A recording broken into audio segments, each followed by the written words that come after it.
நண்பர்களே, இன்னைக்கு உங்கள சந்திக்கிறது எனக்கு ரொம்ப சந்தோஷம். இந்த தளத்துக்கு நீங்க வந்ததுக்கு நன்றி. உங்களுக்காக ஆண்டவர் நெறைய விஷயங்கள வச்சிருக்கிறாருன்றத உங்ககிட்ட பகிர்ந்துக்க நான் விரும்புறேன். இன்னைக்கு உங்க கூட நான் பேச வேண்டிய விஷயத்துக்குள்ள போறதுக்கு முன்னாடி, சில விஷயங்கள சொல்லிக்க விரும்புறேன். நீங்க ஜான் கிஃப்டா அப்படின்ற என்னோட Instagram, Facebook, YouTube மூலமா என்ன ஃபாலோ பண்ணி என்னோட பதிவுகள நீங்க பெறலாம். தினமும் என்னோட பாட்காஸ்ட் நீங்க கேட்கலாம். ஆண்டவரோட கிருபையில அதெல்லாம் நல்ல கிரியை செய்து வர்றத நான் பார்க்கிறேன். நீங்களும் அத தினமும் கேளுங்க. நிச்சயமா அது உங்களுக்கு ஒரு பெரிய ஆசீர்வாதமா இருக்கும்னு என்னால சொல்ல முடியும். ஜான் கிஃப்டா அப்படின்ற என்னோட யூடியூப் சேனலை தினமும் பார்க்க மறக்காதீங்க. Feel for the soul with John கிஃப்டா அப்படின்ற இங்கிலீஷ் பாட்காஸ்டையும் நீங்க தினமும் கேட்கலாம். www.johngifta.com அப்படின்ற என்னோட வெப்சைட்லையும் இது எல்லாமே இருக்கும்.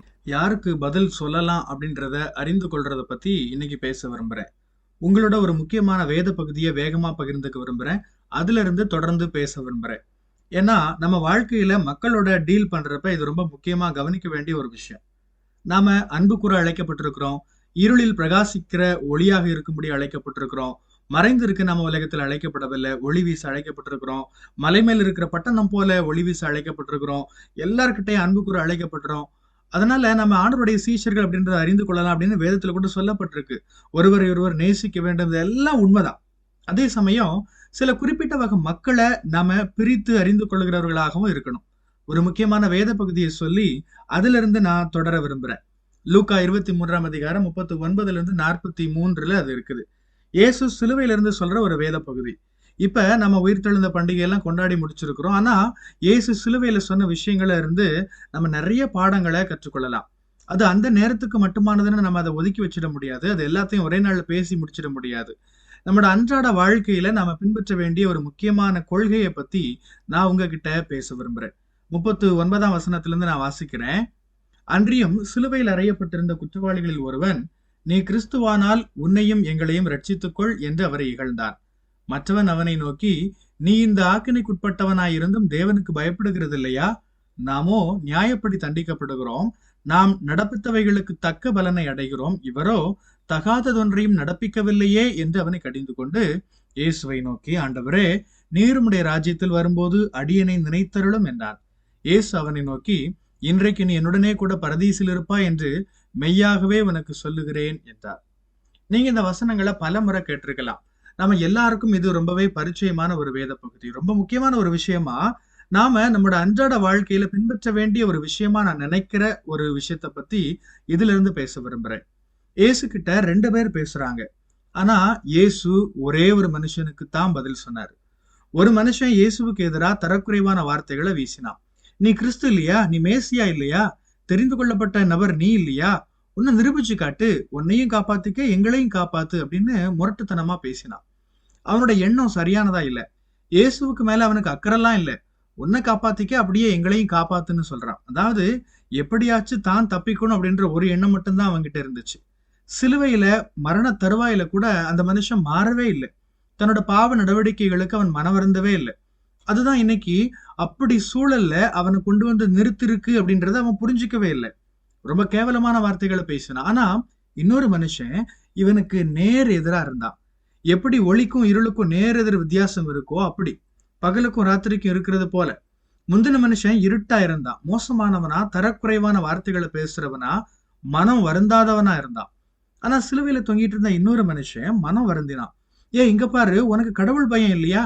நாம செஞ்ச அநியாயத்துக்கு இப்படி நாம அனுபவிக்கிறது சரிதான், நமக்கு அது தேவைதான். ஆனா இந்த மனுஷனுக்கு இந்த தண்டனை அவசியம் இல்லாதது, அவர் எந்த தப்பும் செய்யலையே அப்படின்னு சொல்லிட்டு அந்த மனுஷன் இயேசுவை பார்த்து, நீர் உம்முடைய ராஜ்யத்தில் வரும்போது என்னை நினைத்து கொள்ளும் அப்படின்னு சொல்றான்.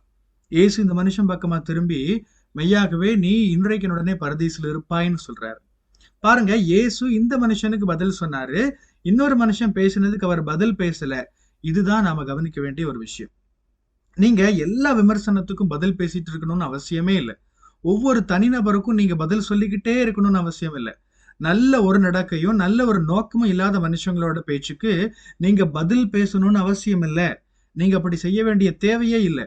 ஒரு மிதியடி மாதிரி நீங்க மிதிப்பட்டுக்கிட்டே இருக்கணும்னு அவசியம் இல்லை. ஒவ்வொரு முறையும் உங்களை நீங்க எல்லார்கிட்டையும் நிரூபிச்சுட்டே இருக்கணும்னு அவசியம் இல்லை. இயேசு அப்படி செய்யலைங்க. வேத பகுதி முழுசு பாருங்க. இயேசு தன்னை நிரூபிக்கணும், தன்னை வெளிப்படுத்தணும், தான் யாருன்னு நிரூபிக்க அற்புத அடையாளங்கள் செய்யணும் அப்படின்னு யாராச்சும் வந்து அவர்கிட்ட சொன்னா அதை அவர் அப்படியே செஞ்சிடவே கிடையாது. ஆனா அதே சமயம் விசுவாசமுள்ள மக்கள் அவர்கிட்ட வர்றப்ப அவங்களுக்கு அவர் அற்புதங்களை செஞ்சார். இங்கேயும் பாருங்க, 2 பேர் இயேசு கிட்ட வர்றாங்க. இயேசு ஒரு நபருக்கு மட்டுமே பதில் பேசுறார். ஒருவேளை இயேசு முரட்டுத்தனமா நடந்துகிட்டாரா? இல்ல, அப்படி அவர் நடந்துக்கல. அப்படின்னா ஏன் இன்னொரு மனுஷன் அவர் கண்டுக்கல? சமுதாயம் அப்படிதான் சொல்லும். நீங்க யாரையாச்சும் கண்டுக்காம புறக்கணிச்சுட்டு போயிட்டீங்கன்னா நீங்க முரட்டுத்தனமா நடந்துக்கிறதா இந்த சமுதாயம் சொல்லும். நீங்க முரட்டுத்தனமா இருக்கிறதுனால அவங்கள நீங்க புறக்கணிக்கல. அவங்க முரட்டுத்தனமா நடந்துக்கிறதுனால தான் நீங்க அவங்கள புறக்கணிக்கிறீங்க. அவங்கதான் மூர்க்கமா இருக்காங்க. அதனால தான் நீங்க அவங்கள கண்டுக்காம ஒதுங்கிக்கிறீங்க.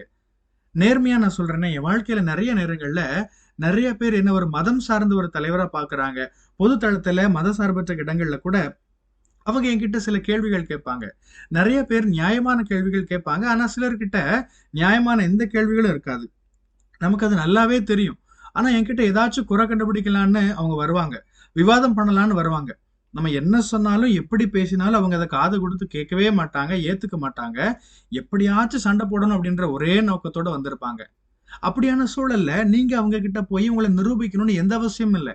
அப்படியானவங்க கிட்ட நீங்க பேசி வச்சு இருக்கணும்னு அவசியம் இல்லை. சிலர் என்கிட்ட வந்து சொல்லுவாங்க, இல்லங்க அவங்க எப்படியும் கேள்வி கேட்கட்டுமே, நீங்க உங்களுக்கு பதில் சொல்லணுங்க அப்படின்னு சொல்லுவாங்க. ஆனா அப்படி இல்லை. நான் சொல்ல வேண்டிய அவசியம் இல்லை. இயேசுவே அந்த முதல் மனுஷனுக்கு எந்த விளக்கமும் சொல்லிட்டு இருக்கல பாருங்க. ஏன் அப்படிலாம் பேசாதப்பா, எல்லாரும் ரட்சிக்கப்படணும்னு என் மனசுல நான் திட்டம் வச்சிருக்கிறேன், உன்னையும் ரட்சிப்பேன் அப்படின்னு இயேசு அந்த மனுஷன் கிட்ட அன்பா பேசலையே. அந்த மனுஷன் கிட்ட அவர் பேசவே இல்லை. அவர் கவனிக்கவே இல்லை. இதுல இருந்து நீங்க என்ன புரிஞ்சுக்கணும்னா, சிலருக்கு மனசுல எந்த ஒரு நல்ல எண்ணமும் இருக்காது, நல்ல நோக்கம் இருக்காது, நல்ல மனசு இருக்காது, அவங்களோட நோக்கம் சரியா இருக்காது. அது உங்களுக்கு தெரிய வந்துருச்சுன்னா நீங்க அவங்கள கண்டுக்க வேண்டிய அவசியம் இல்லை. எல்லா விமர்சனத்துக்கும் நீங்க பதில் சொல்லிக்கிட்டு இருக்கணும்னு அவசியம் இல்லை. பிஸ்கட் போடுற எல்லாருக்கிட்டையும் போய் வாலாட்டுற நாய்க்குட்டி மாதிரி நாம இருக்க வேண்டியது இல்லை. இப்படிதான் நான் எப்பவும் நினைச்சுக்குவேன். ஒருத்தங்க பிஸ்கட் கொடுக்குறாங்கன்றதுனால அவங்க கிட்ட ஓடி போய் அடுத்த கொஞ்ச நேரத்துல அவங்க துரத்தி விட்டுருவாங்க. திரும்பவும் எப்பவாச்சும் பிஸ்கட் போடுவாங்க. அப்பவும் நாம திரும்பி போக வேண்டியது இல்லை. அப்படி ஒரு நாய்க்குட்டி மாதிரி நம்ம இருக்கக்கூடாது. உங்களுக்குன்னு ஒரு கண்ணியம் இருக்கட்டும், சுயமரியாதை இருக்கட்டும். சிலர் உங்க மேல உண்மையான அக்கறை இல்லாம இருக்கலாம், சரியான நோக்கம் இல்லாம இருக்கலாம். அப்படியான ஆளுங்களுக்கு நீங்க பதில் சொல்லாம இருக்கிறதுக்கு உங்களுக்கு சகல உரிமையும் இருக்கு. உங்களை நீங்க அவங்க கிட்ட நிரூபிக்க வேண்டிய எந்த அவசியமும் இல்லை. நீங்க வானத்திலிருந்து அக்னி இறக்குனாலும் கூட அப்படியான ஆளுங்க ஏத்துக்க மாட்டாங்க. அதனால அப்படியான ஆளுங்களுக்காக உங்க நேரத்தை வீணாக்காதீங்க. உங்கள உண்மையான நம்பிக்கை வச்சிருக்கிற மனுஷங்களுக்கு மட்டும் கவனம் செலுத்துங்க. சிலுவையில 2வது மனுஷன் இயேசுவை உண்மையாவே ஏத்துக்கிட்டான். நீ இன்னைக்கு என் கூட பரதீசுல இருப்பாயின்னு இயேசு சொன்னாரு. நம்மளோட அன்றாட வாழ்க்கையில மனுஷங்களை எப்படி கையாளணும்னு ஒரு அற்புதமான பாடம் இல்லையா இது? ஆமென். கர்த்தர் உங்களை ஆசீர்வதிப்பாராக. உங்களுடைய பகுதிகளில் பிரசங்கிக்க என்ன அழைக்க நீங்க விரும்பினா டிஸ்கிரிப்ஷன்ல இருக்கிற இமெயில் மூலமா என்ன நீங்க தொடர்பு கொள்ளலாம். பிரியமானவங்களே, இந்த செய்தி மூலமா நீங்க உற்சாகம் அடைஞ்சிருப்பீங்க, ஆசீர்வதிக்கப்பட்டிருப்பீங்கன்னு விசுவாசிக்கிறேன். திரும்பவும் ஞாபகப்படுத்துறேன், நீங்க ஜான் கிஃப்டா அப்படின்ற என்னோட இன்ஸ்டாகிராம், ஃபேஸ்புக், யூடியூப் மூலமா என்னை ஃபாலோ பண்ணி என்னோட பதிவுகளை பெறலாம். ஜான் கிஃப்டா அப்படின்ற என்னோட யூடியூப் சேனலை தினமும் பார்க்க மறக்காதீங்க. Fuel for the soul with John கிஃப்டா அப்படின்ற இங்கிலீஷ் பாட்காஸ்ட்டையும் நீங்க தினமும் கேட்கலாம். பாட்காஸ்ட் எபிசோடுக்கு நீங்க உங்களோட ரேட்டிங், ரிவ்யூ கொடுத்து ஷேர் பண்ண மறக்காதீங்க. www.johngifta.com அப்படின்ற என்னோட வெப்சைட்லையும் இது எல்லாமே இருக்கும். இந்த ஊழியத்தால நீங்க ஆசீர்வதிக்கப்பட்டிருந்து மற்றவங்களுக்கும் இதே ஆசீர்வாதம் சேரணும்னு விரும்பினா நீங்களும் எங்க கூட சேர்ந்து ஆண்டவரோட ராஜ்யத்தை கட்டுற இந்த பணியை உங்களோட நிதி ஆதரவு மூலமாகவும் தாங்கலாம். கூகுள் பே அல்லது நெட் பேங்கிங் அல்லது பேபால் மூலமா நீங்க ஆதரவு தரலாம். எல்லா விவரங்களையும் டிஸ்கிரிப்ஷன்ல நீங்க பார்க்கலாம். ஆண்டவர் உங்களை ஆசீர்வதிப்பாராக.